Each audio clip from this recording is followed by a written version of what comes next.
Welcome to the Elite Business Academy podcast, the favourite show for business owners and entrepreneurs to get their weekly fix of motivation and knowledge.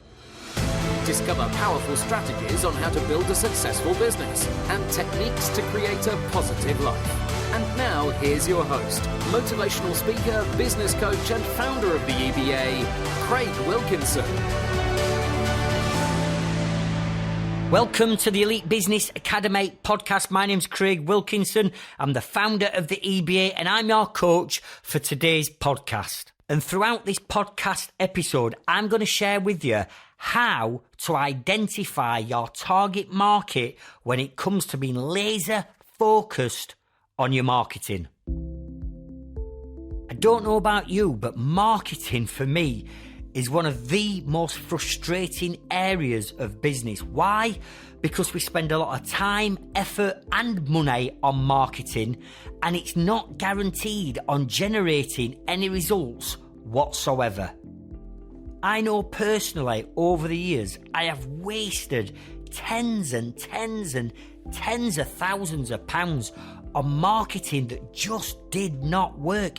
And you listen to these experts, you listen to the sales reps that phone you up who almost promise and guarantee you results, and at the end of the day they do not deliver. I remember back in the day spending £22,000 on a series of Yellow Pages ads and none of them converted into any sales. And I know for a fact that you'll have invested time on things like websites, social media, online and offline directories, leaflet drops, magazine articles, TV ads, radio commercials, and that marketing spend and that time has just been flushed down the pan. And how does this make you feel? Well, I can tell you how it made me feel. I didn't want to trust any more marketeers. I couldn't be bothered with it because every time I tried something, some things had got a few results, but they were never the results that I were expecting from that time, effort and money that I invested. But then I realised that to enable for me to be able to grow my business to the level I wanted it to be at, I had to start to generate more quality leads coming into my business. And by not investing anything into marketing, I was just hampering the growth of my own business. Now, yes, back in the day, I'd heard of the words target market, your target demographic. But at the end of the day, back then, I was the director of a large construction company. I was great with my hands, I could build anything. When it came to marketing, I was relying on other people's knowledge and other people's experience to tell me what I needed to be doing. And I was told, you need a website, you need to get onto social media, you need to be doing leaflet drops, you need to be doing magazine articles and all this stuff. So what I did is I invested a ton of money into it and I had a scattergun approach. And what I mean by a scattergun approach is I threw all this marketing content out there into a massive world where 99.9% of people didn't even want to buy my product and service. So it was a scattergun approach. And every time I threw things out there, I was missing the bullseye. I was missing the target. Why? Because I had not identified who my target market was and where I could find them in the highest concentration. Now, when I learned about target markets and actually sat down and worked out who mine was, I became laser focused on finding those people in the highest concentration. In other words, where can I find my target market where they hang out the most? And as well as that, what bonds them all together? What hobbies have they got? Where do they go shopping? Once I built up this profile, it was so much more easy for me to market to those people and to hit the bullseye. This led to more leads and inquiries coming into my business. They were the right people because the marketing had got rid of all the time wasters and the tire kickers. So our sales went up and our profit margins went up with them. And with this, we took my business to another level and then it continued to grow from then on in. But how do you identify your target market? Where do you start? Well, what I'm going to share with you now is not rocket science. It's just that you've probably never sat down and dissected your business in such detail. So grab a notepad and pen because I want you to start to make some notes. Now, I don't know what products or services you provide or sell, and I certainly don't know who your target market is. So to make this easy, I'm going to break this process down into two different sectors. Sector 1 is known as B to C, business to consumer. So in other words, you've got a business and you are selling a product or service to the general public. An example of this is you could make and sell wedding dresses to future brides, or a plumber who fixes boilers in people's homes. This is what I mean about being in the B to C sector. Sector number 2, B to B. In other words, you are a business selling products or services to another business. Example of this would be that you are a stationery company where you sell office stationery to other businesses. Or maybe you're an insurance company that's selling business insurance to another business. This is what I mean by the B to B sector.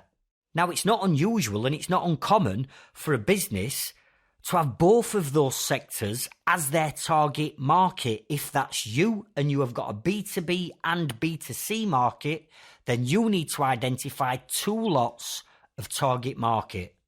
You may also sell a number of products and services that appeal to different demographics and different target markets. If that's the case, you need to formulate a target market for each and every one of those products or services. Regardless of whether you are B2C or B2B, there are 9 characteristics that we have to identify that is going to help us to work out who is our target market. So grab your pen and write these 9 characteristics down for each sector. We're going to start with B to C, business to consumer.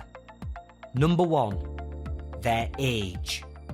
If we can find out on average what the age of the person is that we're selling our product or service to, it's going to make it easier. An example of this is you might be selling toys to children or life insurance cover to the elderly. We need to identify their age. Number 2, gender. Are you selling skin products to females? Or are you a retailer selling men's clothes? Maybe your product or service can be purchased by female and male, and both are your target market. Number 3, marital status. Maybe your target market are single individuals. Maybe they're people that are living with a partner, or married, or even widowed. Number 4, children. Maybe our target market don't have children. Perhaps they might be expecting a child. It may work out that your ideal target market has 2.5 children, or maybe they are foster carers. Number 5, income. How much, on average, does your ideal customer or client earn per annum or month or week? Number 6, education.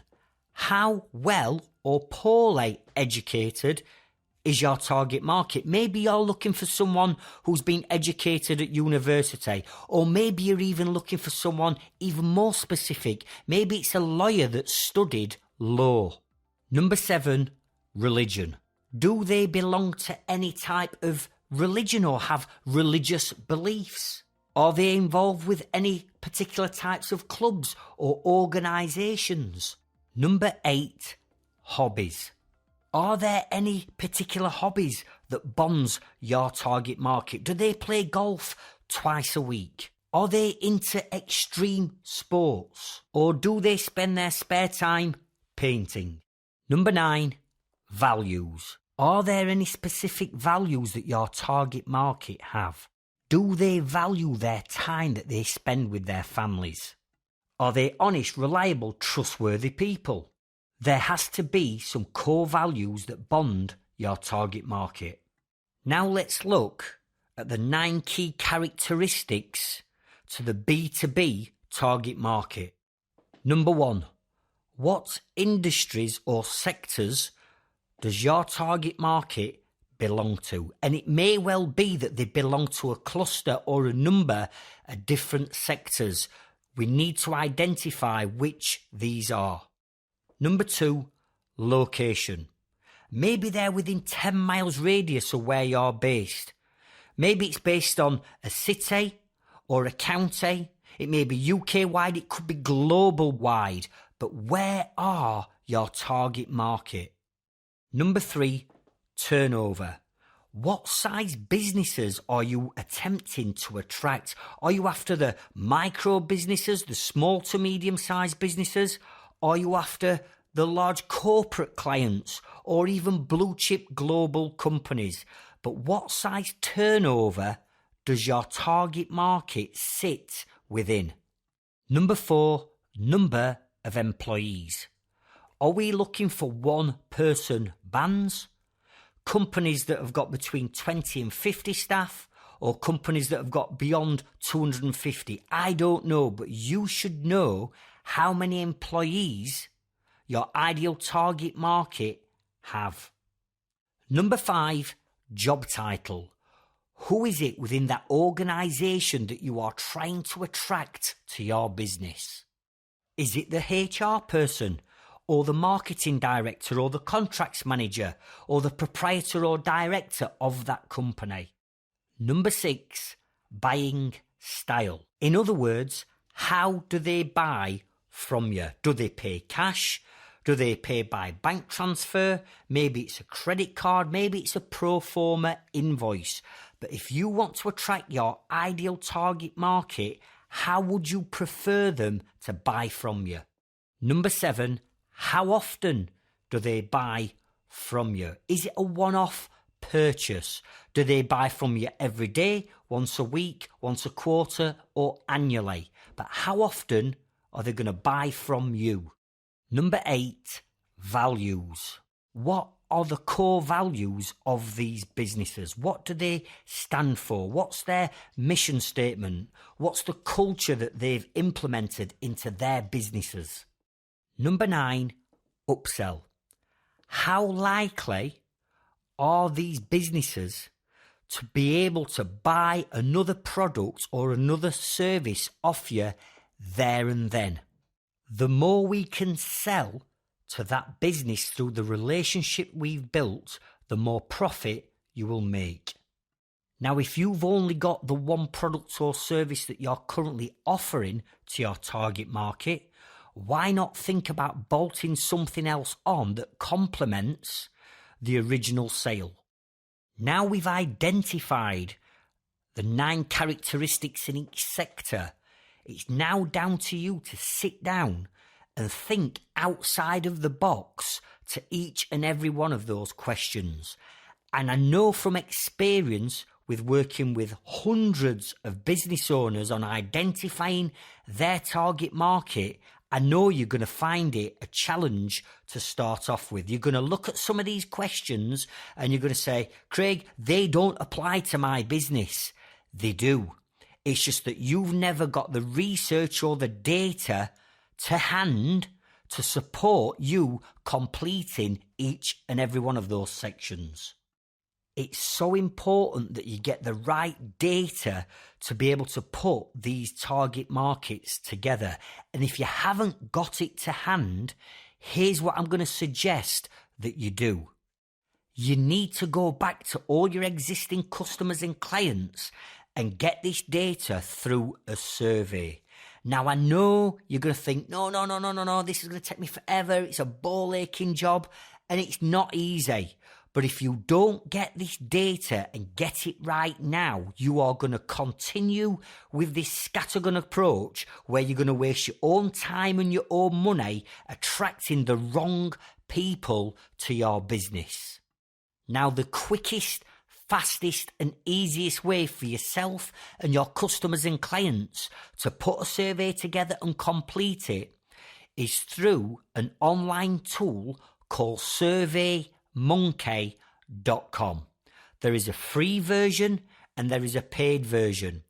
And through surveymonkey.com, you can set up a series of questions and you send out an email to your customers and clients. You can even make it anonymous if that's what you want to do. You send it out via a link on an email. They click the link, it brings up the questions. It might take them 5 minutes tops to complete those questions, and then they email it you back. And what surveymonkey.com does is it compiles all the results and puts it into a flow chart so you can get the results and the stats the quickest and easiest way. Now, of course, there are questions on there that you may not want to ask. For example, on the B2C, religion. On the B2B, turnover. But there are other ways in which you can find this information out.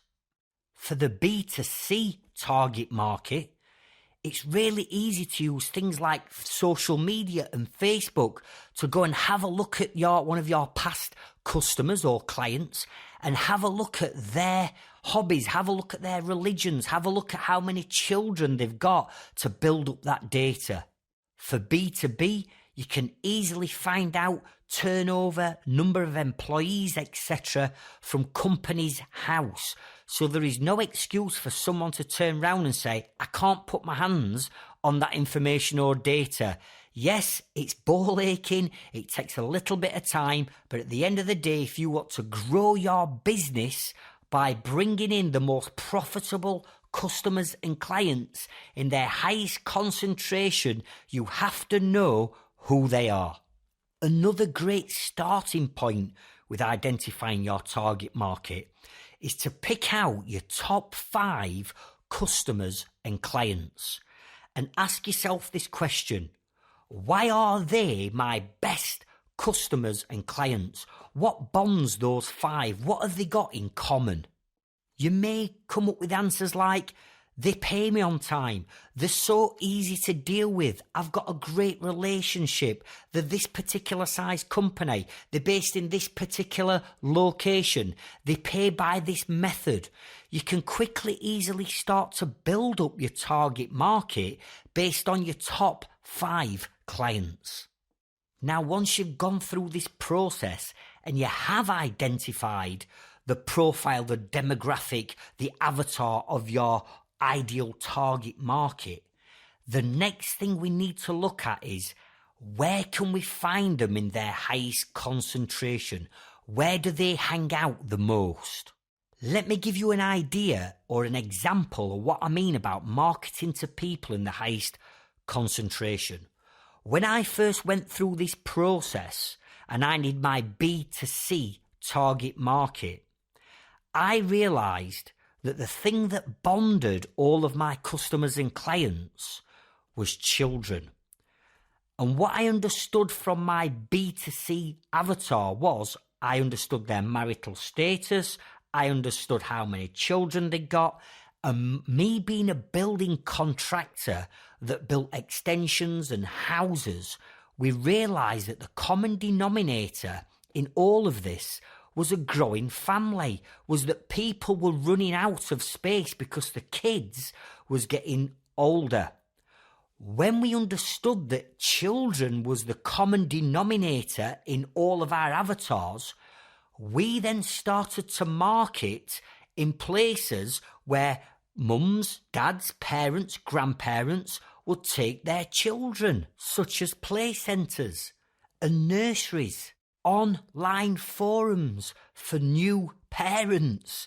We met them where they were hanging out, and because we identified them up front, it was so much easier for us to sell our services to the people that had got growing families that needed more space. And this was brilliant for us. Why? Because all our competitors were doing what I used to do, which was a scattergun approach and not hitting the target. Now, in my opinion, it's slightly more difficult to identify your B to C target market. I believe it's easier to identify your B2B target market, and it's certainly nowadays even easier to find your target market in the highest concentration when you're B2B. Why? Because we've got tools like LinkedIn where you can filter down your target market and actually get straight to the person that you actually need to speak to. Your websites start to become inquiry generating machines because all the content, all the copy, the images, the videos, the blog articles that you now put on your website are going to be written or shot in such a way that you are appealing direct to bullseye, right to that target market. Likewise, the content that we're putting out there on social media is to attract that target market. And it becomes even easier because we don't have to deal with the time wasters. If somebody inquires through social media, you look at their profile, they're not your target market, we can get rid of all them time wasters and tire kickers. And think about when you're attending your networking events from now on. You are going to be so specific in the people or the target market that you are asking for. It's going to be so much easier for people to find you, the contacts and the referrals that you're asking for. So what I'd like you to do now is go and lock yourself away in a quiet room and brainstorm. Look at those 9 key characteristics and really go to town on them. Get those surveys done. Get the results back. Look at your top 5 clients right now and start to put together your avatar and your ideal, most profitable target market. Now I understand how important it is to any business to identify their target market right up front before they spend any money with the marketing. I realised that it wasn't Yellow Pages' fault that I invested £22,000 and got little results. If I'd had my target market, I would have known that I should have never have invested into Yellow Pages and that I should have took that money and invested it into areas where I knew I could find them in their highest concentration. If you want to stop wasting your own time and wasting your own money, we've got to go back to basics with marketing and we have to sit down and work out who it is that we are attracting to our business. If you've received value from this podcast, can you please hit the subscribe button now so you never miss another show? Also, to help other people find my show, if you could leave me a review, I'd really appreciate it. Are you a member of our Facebook community? If not, I would encourage you to head over to our Facebook group by following the link to facebook.com/groups/Elite Business Academy. We have thousands of positive business owners and entrepreneurs that are all networking and sharing their valuable knowledge to help each other to grow their businesses. We have loads of free knowledge, videos, coaching programs, ebooks, workbooks that you can download off our website so you can start to work on yourself and your business at your leisure. Head over to elitebusinessacademy.co.uk. Thank you so much for tuning in to our podcast today, and I look forward to seeing you over on our next episode. Thank you. Thank you for listening to my podcast episode. If you're new to our channel, could I encourage you to hit the subscribe button. Below this video, I've put together a playlist of all the other episodes in our podcast show. And one last thing, if I can ask you to turn on the bell to notify you of future episodes.